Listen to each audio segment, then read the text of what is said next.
Sir ఇప్పుడు గతంలో కేసీఆర్ మా ప్రభుత్వం కేసీఆర్ గారి ప్రభుత్వం రైతు సెంట్రిక్ గా ఏదో స్కీమ్ తీసుకొచ్చి ఈ దేశంలో ఒక ఆదర్శవంతమైన ఒక రైతు బంధు పథకాన్ని తీసుకొచ్చి రైతులనే రాజుగా చేరనే లక్ష్యంతో గతంలో కేసీఆర్ గారు పనిచేశారు.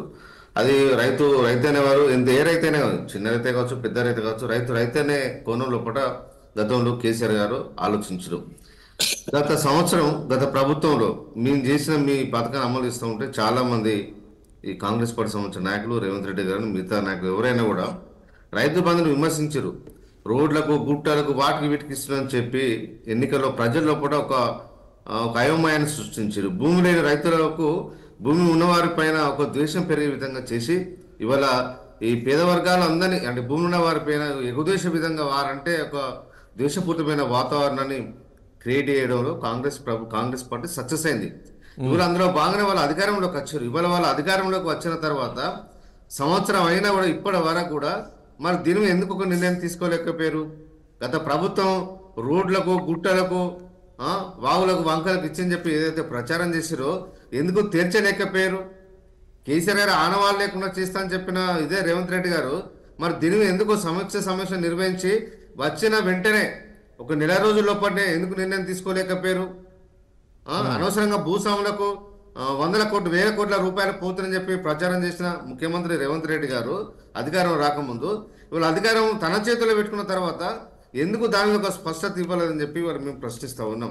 ఇంతకుముందు రామ్మోహన్ రావు గారు అన్నట్టుగా ఇవాళ రైతు భరోసాని ఏ విధంగా ఎగ్గొట్టాలి అనే దానికోసమే ఇవాళ రైతు భరోసా కోసం ఒక సబ్ కమిటీని వేసారు. సబ్ కమిటీ పూర్తిగా అది కాలయాపన కోసం వేసింది సబ్ కమిటీ తప్ప ఇంతవరకు సబ్ కమిటీ ఏం తీర్చలేకపోయింది. అసలు శ్రీనివాస్ యాదవ్ గారు గెలు ఒకటి ఇంతకుముందు మన తాడూరు గారు కూడా చెప్పినప్పుడు నిజమైన రైతుకి ఇవ్వాలని కదా మీరు గతంలో చేసింది ఏంటి? ప్రజాప్రతినిధులకు ఇచ్చారు, ఐఏఎస్ ఆఫీసర్లకు ఇచ్చిండు, ఐపీఎస్ ఆఫీసర్లకు ఇచ్చిండు, అందరికి ఇచ్చారు, టాక్సీ పేర్లు కోట్లు ట్యాక్సీలు కట్టే వాళ్ళకి ఇచ్చారు. వాళ్ళకి రైతు బంధు అనేది నిజమైన రైతుకి కాదు ఇవ్వాల్సింది. సార్ నేను ఏమంటున్నాను రాజేష్ గారు, ఇప్పుడు మీకు 2 ఎకరాల భూమి ఎగ్జాంపుల్ చెప్తున్నా, ఎక్కువనే ఉండొచ్చు కానీ చెప్తున్నా మాట. మీకు ఇక్కడ మీరు ఇవాళ ఛానల్లో పనిచేస్తున్నారు, మీకు 2 ఎకరాల భూమి ఉంది, మీరే సండే రోజు మీ వీరినప్పట్లో పోయి మీరు వ్యవసాయం మీరే పనులు చూసుకుని వస్తున్నారు, మీకు ఇవ్వదా చెప్పండి?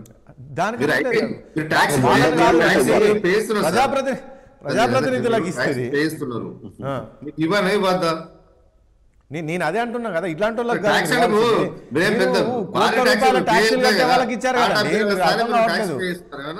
రైతు బంధు కాన్సెప్ట్ ఏంటి? లక్షల రూపాయలు ట్యాక్సీలు కట్టారు, ప్రజాప్రతినిధులకు ఇచ్చారు. రైతు భరోసా ఆ రోజు మీరు రైతు బంధు తీసుకొచ్చారు. నేను ఏమంటున్నా, ఏదున్నా ప్రభుత్వం దగ్గర ఒక లెక్కలు ఉంటాయి, దాని ప్రకారం చేయండి. ఇవన్నీ ఏది చేయకుండా, ఇది చేయకుండా, అది చేయకుండా మొత్తం ఇవాళ తప్పించుకున్న రామ్మోహన్ రావు గారు అన్నట్టుగా ఇలా తప్పించుకున్న ప్రయత్నాన్ని ఇవాళ ఈ ప్రభుత్వం చేస్తున్నట్టుగా స్పష్టంగా కనిపిస్తూ ఉన్నది. వీళ్ళకి చిత్తశుద్ధి లేదు. వీళ్ళు ఏమన్నారు, పంటలకు బీమా కడతామని చెప్పారు. ఏది ఇంతవరకు పంటలకు బీమా కట్టలేకపోయింది? ఏ పంటలకు ఎంత కడుతున్నాము, ఎంత కట్టిన దాని మీద ఒక స్పష్టత లేదు.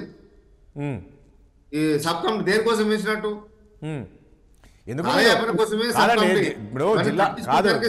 కాదు శ్రీనివాస్ గారు, జిల్లాలో రైతు సదస్సులు కూడా పెట్టారు, చూసారు కదా సార్? రైతు సదస్సులు ఎవరు వచ్చారు సార్? రైతులు వచ్చారు, వాళ్ళ అభిప్రాయాలు తీసుకున్నారు. అన్ని జిల్లాలో కూడా రైతు సదస్సులు నిర్వహించలేదు. ఒక 4-5 జిల్లాలో నిర్వహించారు. 4-5 జిల్లాలో కాంగ్రెస్ పార్టీ కార్యకర్తలు వచ్చిన్నారు, కూర్చున్నారు, ఉపన్యాసాలు ఇచ్చిరు. గత ప్రభుత్వాన్ని విమర్శించడానికే రైతు సదస్సులు పెట్టుకున్నారు తప్ప ఎవరి ఒపీనియన్ తీసుకున్నారు చెప్పండి? ఇప్పుడు ఏదో ఇప్పుడు మంత్రులు ముఖ్య అతిథిగా పాల్గొంటారు. రాష్ట్ర వ్యాప్తంగా జరుగుతున్న ఒక జిల్లా మంత్రులు ఉంటారు, ఆ జిల్లాల ప్యానల్ అన్ని జరగాలి, వీళ్ళు ఒక పార్టిసిపేట్ చేయాలి. కానీ వీళ్ళు వేరే కాడనే మీటింగ్ ఉంటుంది, మిగతా కాడ రైతు భరోసా మీటింగ్లు వెళ్ళవు, ఈ రైతు సంబంధించిన మీటింగ్లు వెళ్ళవు. ఒపీనియన్ ఎట్లా తెలుస్తుంది చెప్పండి?